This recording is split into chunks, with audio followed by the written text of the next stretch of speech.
देर रात एक दुकानदार अपनी दुकान बंद कर ही रहा होता है कि इतने में कुत्ता आता है। कुत्ते के मुंह में एक कागज का टुकड़ा होता है।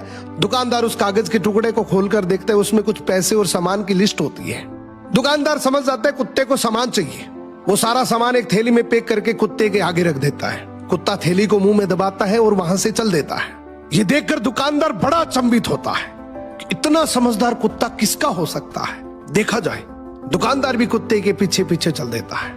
आगे जाकर देखता है तो दुकानदार और हैरान हो जाता है जब वो देखता है कि कुत्ता एक बस स्टैंड पर खड़ा है। बस आती है, कुत्ता बस में चढ़ जाता है। दुकानदार भी उसके पीछे पीछे चढ़ जाता है। अब वो देखता है कि कुत्ता कंडक्टर को इशारा करता है, अपने गले की पट्टी दिखाता है। पट्टी में भी एक कागज का टुकड़ा होता है, उसमें पैसे और कुत्ते के स्टॉप का एड्रेस होता है। अब जैसे ही स्टॉप आता है, कुत्ता उतर जाता है। दुकानदार भी उस स्टॉप पर उतर जाता है और इसकी एक्साइटमेंट और बढ़ जाती है कि आखिर इस कुत्ते का मालिक कौन होगा। इतना समझदार, इतना वेल ट्रेन्ड कुत्ता आखिर किसका है।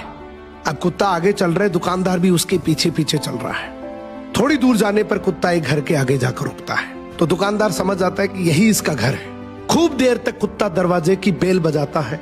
अंदर से दरवाजा खुलता है, उसका मालिक बाहर आता है और जैसे ही मालिक बाहर आता है वो कुत्ते को जोर से डंडे से पीटने लग जाता है। अब दुकानदार से रुका नहीं गया, बोला भाई साहब क्या कर रहे हो, इतना समझदार, इतना वेल ट्रेन्ड कुत्ता और आप इसको डंडे से मार रहे हो। तो वो मालिक बड़े गुस्से में बोला, काहे का समझदार, बाहर गया था तो चाबी नहीं लेकर जा सकता था, घंटी बजा बजाकर मेरी नींद खराब कर दी। इस कहानी का मोरल यह है कि दुनिया की अपेक्षाओं पे खरा उतरने की कोशिश कभी मत करना, क्योंकि दुनिया को आपकी अपेक्षाओं का कोई अंत नहीं है। तुम अगर अपनी नजरों में सही और किसी और की नजरों में बुरे हो तो बोल दो उन्हें कि अपनी नजरों का इलाज करो।